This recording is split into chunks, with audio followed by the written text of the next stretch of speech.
Assalamualaikum warahmatullahi wabarakatuh. Selamat pagi anak-anak sekalian yang ada di rumah dan mungkin ada di warung kopi dalam rangka untuk pembekalan MPLS yang nanti akan bermanfaat bagi kelanjutan studi kalian baik di SMA yang baru, kemudian ketika nanti melanjutkan ke perguruan tinggi. Dan semoga kalian semua masih diberikan rahmat oleh Allah Subhanahu wa Ta'ala dengan kesehatan dan tetap stay at home. Jangan lupa ketika keluar rumah mengenakan APD karena itu sangat penting buat kita semua. Oke, materi kita sebelumnya saya ingin memperkenalkan diri. Seperti yang sudah diterangkan di materi awal tentang pengenalan para stakeholder dan perangkat sekolah, saya Diares Rosso, MPD, yang mengampu pelajaran bahasa Inggris. Pada pagi hari ini saya ingin menyajikan materi wawasan Wiyata Mandala. Oke, sebelum saya menjelaskan lebih lanjut soal wawasan Wiyata Mandala, mari kita saksikan dulu tayangan di layar ini sebentar. Kita lihat tayangan ini sebentar sebelum kita lanjutkan untuk menerangkan masalah wawasan Wiyata Mandala.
saya harapkan kalian bisa menyimpulkan apa yang ada dalam tayangan ini dengan harapan itulah yang paling penting dalam kehidupan kita. Karena apa? Apapun yang kalian ada dalam benak kalian, apakah itu yang seperti yang sudah ditayangkan di tayang tadi, apakah itu cinta, iman, atau perubahan, tetapi semua itu adalah pada kuncinya yaitu harapan atau mimpi. Perbanyaklah mimpi, karena itu yang akan mengarahkan kehidupan kalian dalam mencapai cita-cita kalian yang lebih sukses lagi. Sengaja saya tayangkan ini karena apa? Karena pada masa orientasi atau MPRS ini, saya berharap kalian ketika masuk ke Semanip ini sudah ada harapan atau keinginan atau mimpi bahwa ketika saya nanti berada di Semanip, saya berharap bisa A, B, C, dan seterusnya. Tanpa itu, maka kalian semua akan menjadi mengambang dalam kehidupan.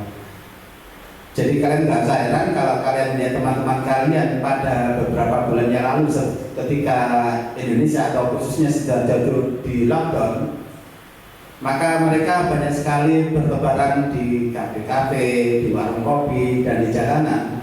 Kenapa hal itu terjadi? Karena mereka nggak ada harapan, nggak ada mimpi.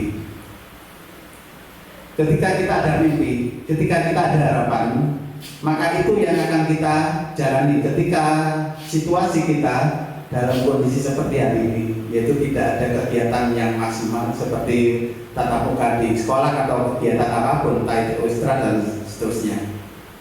Sehingga dengan harapan itu kalian akan melangkah seperti yang kalian inginkan, bahkan lebih luas lagi. Oke, kita mulai kegiatan kita MPRS. Mungkin ada yang perlu ditanyakan? Ya ada. Oke, kita teruskan.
Dari tayangan itu kalian bisa membayangkan walaupun kalian berada di kelas ini, tapi tayangan itu sudah menunjukkan arah perjalanan kalian mulai dari jalan raya sampai masuk ke sekolah semantik ini. Saya berharap kalian paham semua sehingga untuk pertemuan selanjutnya kalian tidak kesasar lagi. Itu harapan saya. Yang kedua, mari kita bahas satu persatu karena wawasan Wiyata Mandala itu intinya adalah sebuah pandangan yang memperkenalkan kalian pada lingkungan sekolah yang akan kalian diam nanti selama 3 tahun itu, dengan harapan dengan mengenal lingkungan sekolah di mana kalian belajar, kalian bisa menggunakan seluruh fasilitas itu sesuai dengan peruntukan yang ada. Yang pertama, ketika ada tayangan tadi yang pertama yaitu masuk gerbang, di Semanit selalu ada budaya, yaitu silaturahim dengan Bapak Ibu guru yang ada yang piket di pintu gerbang sana.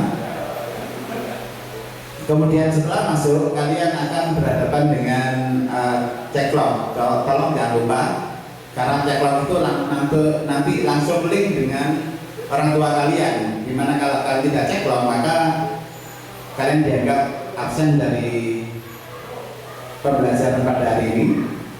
Kemudian masuk kelas. Sebelum masuk kelas, kalian tolong, karena ini situasinya dalam kondisi pandemi, maka di depan kelas kalian masing-masing itu ada wastafel dan sabun cuci tangan. Jangan lupa biasakan untuk mencuci tangan setiap hari. Setiap kali keluar masuk kelas itu harus menggunakan sarana itu. Oke, kita mulai dari ujung sebelah utara timur. Itu ada parkiran. Parkiran itu hanya khusus untuk Bapak Ibu guru. Sedangkan untuk parkiran kalian itu disediakan dengan kerjasama masyarakat sekitar lingkungan sekolah itu, di mana ada yang di sebelah selatan, ada yang di sebelah timur, ada yang di sebelah utara, dan ada yang di sebelah barat. Itu semua adalah parkiran kalian. Sedangkan parkiran Bapak Ibu guru itu letaknya ada di sebelah utara timur. Kemudian setelah parkiran itu ada kopsis. Kopsis itu diperuntukkan adalah untuk kalian juga, selain kantin yang ada di samping baratnya itu. Tolong anak-anak diharapkan ketika ke kantin itu tujuannya satu, yaitu untuk makan. Persoalannya ya setelah makan itu yang jadi masalah besar untuk sekolah ini, yaitu sisa makan kalian. Apakah di kopsis atau di kantin, setelah makan tolong buanglah sampah kalian habis makan itu di tempat sampah yang sudah disediakan di samping kanan kirinya tempat itu. Biar nanti bapak tim kebersihan yang akan membuang itu ke pusat pembuangan yang ada di lapangan sebelah barat. Dari kantin ke barat itu adalah kelas-kelas semua. Naik ke barat, bangunan paling barat itu ada 2 bangunan, yaitu perpus sama lab komputer. Untuk perpus, tolong biasakan kalian untuk menjadi buku, biasakan untuk membaca. Karena membaca itu adalah sebuah jendela dunia, di mana ketika kalian membaca, maka seakan kalian sudah membuka dunia kalian. Di mana kalau kita sudah membuka dunia, maka dunia seisinya ada di kita dan ada di pikiran kita. Kalau sudah puas, maka kalian bisa langsung mengarah ke selatan, yaitu ada lab komputer. Kalian bisa membuka website apapun di situ yang dipandu oleh Bapak Ibu guru laboran yang bertanggung jawab pada pengoperasian peralatan-peralatan yang ada di bulan itu. Kemudian turun itu kelas-kelas semua.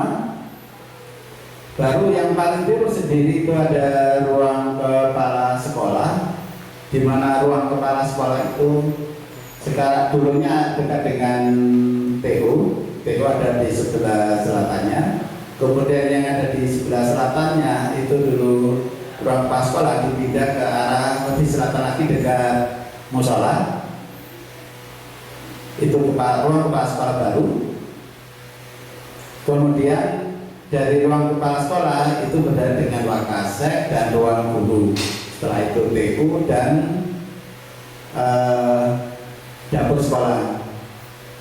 Kemudian setelah dapur sekolah itu ada 2 lab, yaitu lab fisika dan lab biologi. Ketika kalian masuk dari pintu gerbang tadi dan cek lock, itu ada 2 ruang besar itu adalah ruang fisika dan ruang kimia. Untuk ruang biologinya itu bergabung dengan ruang kimia. Setelah itu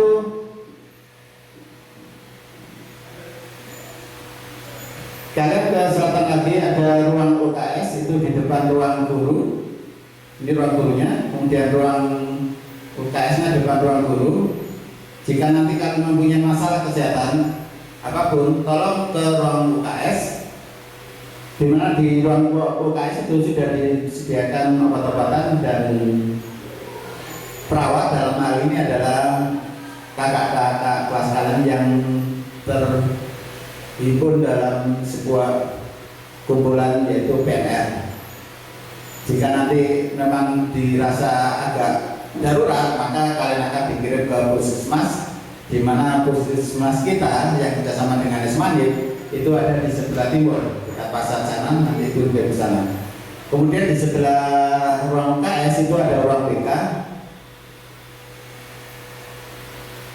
Di ruang BK ini tolong kita buka mindset kita, karena kalian sudah dewasa, sudah masuk SMA, sehingga bukan lagi anak-anak SMP lagi. Tolong dirubah mindsetnya. Kalau selama ini kebanyakan ruang BK atau guru-guru BK dianggap sebagai momok, maka untuk di SMA ini saya berharap kalian tidak menganggap itu. BK atau guru-guru BK itu adalah orang tua kedua kalian di sekolah. Kalau saya menganggapnya itu, orang tua pertama adalah orang tua kalian di rumah sendiri, orang tua kedua itu adalah guru BK, kalau nggak salah persepsi. Kemudian orang tua ketiga adalah wali kelas kalian, baru selanjutnya adalah guru-guru kalian. Kenapa? Karena BK itu adalah sebuah tempat yang diperuntukkan untuk mengatasi sebuah masalah yang kalian hadapi, baik yang kalian punya yang berasal dari rumah dan yang kalian dapatkan dari sekolah ini. Maka itu bisa dikonsultasikan, dipecahkan masalah itu dengan guru-guru BK yang ada di ruang BK itu, sehingga persoalan kalian bisa terasasi. Tolong jangan diputuskan persoalan-persoalan kalian itu dengan teman-teman kalian. Sejatinya yang pertama adalah dengan guru BK. Kalau memang guru BK belum memuaskan, kalian bisa ke wali kelas kalian. Kalau memang dari 2 orang ini juga masih belum memuaskan, kalian bisa ke guru-guru kalian yang kalian anggap mungkin bisa menyimpan rahasia kalian atau bisa mengatasi masalah kalian. Kemudian dari ruang BK ini, kalau ini perpus sudah kita pindah ke atas, ada musola. Setiap kali jam istirahat kedua, yaitu sekitar jam 11:30, maka kalian diharap ketika sholat harus di musola, bukan di kelas. Kemudian di belakang musola itu ada kamar mandi. Kamar mandi kita ada sekitar 22. Di belakang musola ini ada sekitar 18. Kemudian sebelah utara dekat kantin tadi ada sekitar 14, kemudian di sebelah barat sebelah sini itu ada 4. Insya Allah nanti Taman Jalan Baru ini kita tambahkan lagi sekitar ya 15-an. Tetapi bentuknya tidak seperti yang kamar mandi yang lain. Nanti kita bentuk seperti di pom bensin itu, di mana kita bisa menyediakan hampir 15 lebih. Dulunya itu adalah rumah penjaga sekolah yang kita bongkar pada beberapa minggu yang lalu. Kemudian di atas kelas 10 IPS itu juga ada lab komputer. Tolong semua fasilitas yang disediakan sekolah itu adalah untuk kalian semua. Pergunakan semua peralatan itu semaksimal mungkin. Jika nanti ada masalah dengan sarana dan prasarana yang ada di sekolah ini, kalian langsung aja berhubungan dengan Bapak Wakasek Sarana. Insya Allah tidak ada masalah, karena ini semua adalah milik kalian semua. Kemudian di depan ruang PU, ruang guru dan ruang kepala sekolah itu ada indoor atau semi indoor yang insya Allah tahun ini bisa kita operasikan, kita gunakan sehingga pelajaran olahraga tidak lagi hanya jam pertama sampai ke-4 atau ke-5, tetapi bisa sampai pertama sampai terakhir, yaitu ke-10. Karena sudah tidak ada lagi alasan panas. Memang kalau nanti kegiatannya itu ada di luar lapangan, maka semua kegiatan permainan bola voli, loncat jauh itu ada di belakang lahan kita, yaitu ada di Palembang sendiri. Itu kita punya lapangan sepak bola dan lapangan voli itu ada 3 lab, kemudian lapangan futsal itu kita pergunakan semaksimal mungkin. Yang terakhir, kalau anak-anak, jadi ketika kalian sudah masuk di Semandim ini, kalian adalah menjadi sebuah keluarga besar Semandim. Kalau kita sudah menjadi sebuah keluarga, maka otomatis apa yang ada di Semandim itu adalah milik kalian. Maka jaga, kita sama-sama menjaga. Ketika nanti ada laporan Bapak rusak atau rusak, langsung aja berhubungan dengan pimpinannya, yaitu sarana prasarana. Itu Bapak kalian dalam hal mengatasi sarana. Sama dengan ketika kalian berada di rumah, ketika ada lampu mati atau bola pijatnya mati, maka kalian lapor ke Bapak kalian untuk mengganti. Jadi tidak usah di atas sendiri, lapor aja, sama nanti diganti dan seterusnya. Itu tujuan utama kegiatan kita wawasan di atas Mandala, yaitu memperkenalkan lingkungan tempat kalian belajar.